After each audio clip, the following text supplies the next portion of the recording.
혹시 누군가의 화려한 모습만 보고, 와, 저 사람은 정말 완벽하겠다 생각했다가 나중에 좀 실망한 적 없으세요? 반대로 처음엔 그냥 평범해 보였는데 알고 보니까 정말 엄청난 내공을 가진 사람이었던 경우는요? 우리는 매일 사람이라는 집을 마주하면서 살아가지만 정작 그 집의 담장 너머를 제대로 들여다보려고는 잘 안 하는 것 같아요. 오늘 2500년 전의 지혜를 빌려서 사람의 진짜 가치를 꿰뚫어보는 법에 대해 한번 이야기 나눠보겠습니다. 예를 들면 화려한 말솜씨로 프로젝트를 이끄는 동료나 눈에 띄는 성과로 늘 주목받는 사람. 우리는 참 쉽게 저 사람이 최고구나 하고 단정짓곤 하죠. 반면에 말수는 적지만 묵묵히 자기 일을 해내는 사람의 진정한 가치는 놓치기 쉽고요. 이렇게 섣부한 판단으로 누군가를 너무 높게 보거나 혹은 너무 낮게 봤던 경험, 다들 한 번쯤은 있으시죠? 자, 이야기는 지금으로부터 무려 2500여 년 전으로 거슬러 올라갑니다. 수많은 학자와 정치가들이 천하의 운명을 논하던 고대 중국, 노나라의 조정이었죠. 바로 이곳 당대 최고의 지성들이 모인 자리에서 모두를 깜짝 놀라게 할 만한 그야말로 폭탄 선언이 하나 터져 나옵니다. 이 사건의 주인공은 바로 노나라의 고위 관직자였던 숙손무숙이라는 사람이었습니다. 그가 여러 사람이 있는 앞에서 떡하니 이렇게 말하고 다닌 거예요. 제자인 자공이 스승인 공자보다 훨씬 뛰어난 것 같아. 이건 단순히 제자를 칭찬하는 수준을 넘어서 하늘 같은 스승의 권위에 정면으로 도전하는 정말 어마어마한 발언이었던 거죠. 이 곤란한 소문은 결국 당사자인 자공의 귀에까지 들어갔습니다. 와, 스승을 뛰어넘었다니. 어떻게 보면 최고의 칭찬이잖아요. 하지만 동시에 스승의 얼굴에 먹칠을 하는 말이기도 하고요. 여러분이 자공이었다면 이 상황에서 어떻게 대처하셨을 것 같으세요? 자, 그의 대답에 한번 귀 기울여 보시죠. 정말 기가 막힌 비유가 펼쳐집니다. 자공은 훗날 역사에 길이 남을 유명한 비유로 이렇게 답합니다. 사람의 경지를 궁궐의 담장에 한번 비유해 보겠습니다. 저의 담은 고작 어깨 높이라서 누구든 까치발만 살짝 들면 집안의 좋은 것들을 쉽게 엿볼 수 있습니다. 하지만요, 제 스승님의 담은 너무나도 높아서 제대로 된 문을 찾아 들어가지 않고서는 그 안에 있는 종묘의 아름다움과 수많은 보물들을 결코 볼 수 없습니다. 자공은 자신과 스승의 차이를 담장의 높이라는 이 절묘한 비유 하나로 깔끔하게 정리해버립니다. 그러니까 자신의 재능은 어깨 높이의 담장처럼 겉으로 잘 드러나서 누구나 쉽게 보고 감탄할 수 있지만 공자의 학문과 인품은 저 아득히 높은 성벽과도 같아서 정식으로 그 문을 열고 들어가지 않고서는 그 진정한 가치를 짐작조차 할 수 없다는 뜻이죠. 결국 자공이 하고 싶었던 말은 딱 이거예요. 겉으로 쉽게 드러나는 재능이 그 사람의 전부가 아니라는 것. 숙손무숙은 자공의 화려한 언변처럼 엿보기 쉬운 장점에는 감탄했지만 그 너머에 있는 진짜 깊이는 미처 보지 못했던 겁니다. 자공의 이 지혜로운 답변은 우리가 세상을 얼마나 좁은 시야로 바라보는지 정확히 짚어내고 있어요. 이렇게 부분만 보고 전체를 섣불리 판단해버리는 우리들의 어리석음을 꼬집는 아주 유명한 이야기가 하나 있죠. 아마 들어보셨을 겁니다.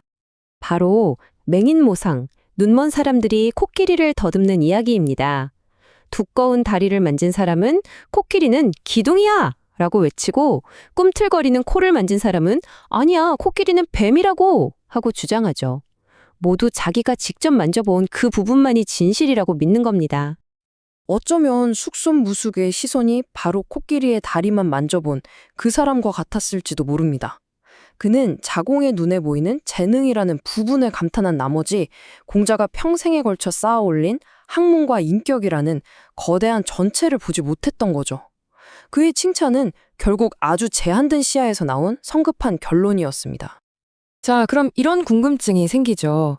자공조차도 감히 넘볼 수 없었다고 말했던 숙손무숙이 미처 보지 못했던 공자의 그 높은 담장 안에는 과연 무엇이 있었던 걸까요? 무엇이 공자를 그토록 위대하게 만들었던 걸까요? 자공은 그 안의 가치를 종묘의 아름다움과 백관의 부유함이라고 표현했습니다. 이게 단순히 화려한 건물이나 보물을 뜻하는 게 아니에요.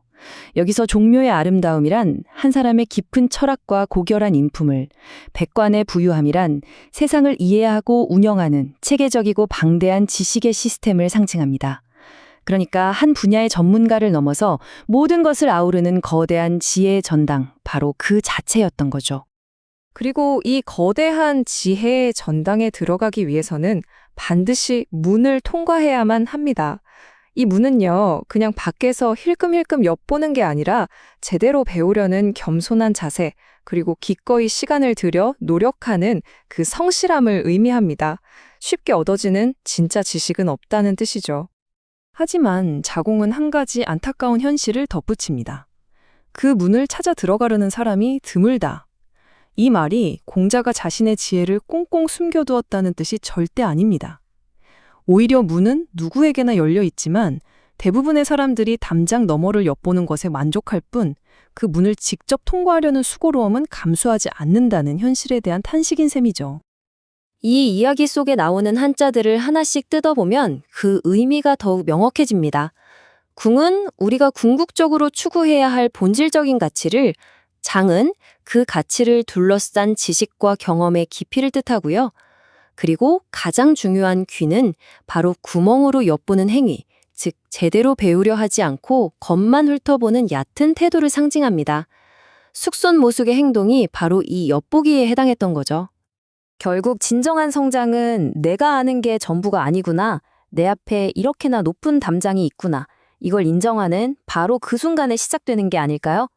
나의 한계를 인정하는 그 겸손함이야말로 더 높은 경지로 나아가는 문을 여는 단 하나의 열쇠인 셈입니다. 내가 모든 것을 안다고 생각하는 순간 우리는 스스로를 우물한 개구리처럼 어깨 높이의 낮은 담장 안에 가두게 됩니다.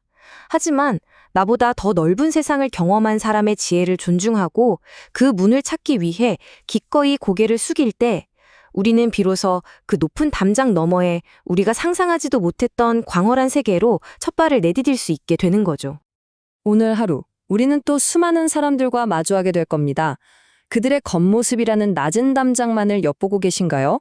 아니면 그 담장 너머에 숨겨진 진짜 가치를 발견하기 위해 기꺼이 그들의 문을 두드려 볼 준비가 되어 있으신가요? 바로 그 선택이 오늘 여러분의 세상이 얼마나 더 넓어질지를 결정하게 될 겁니다.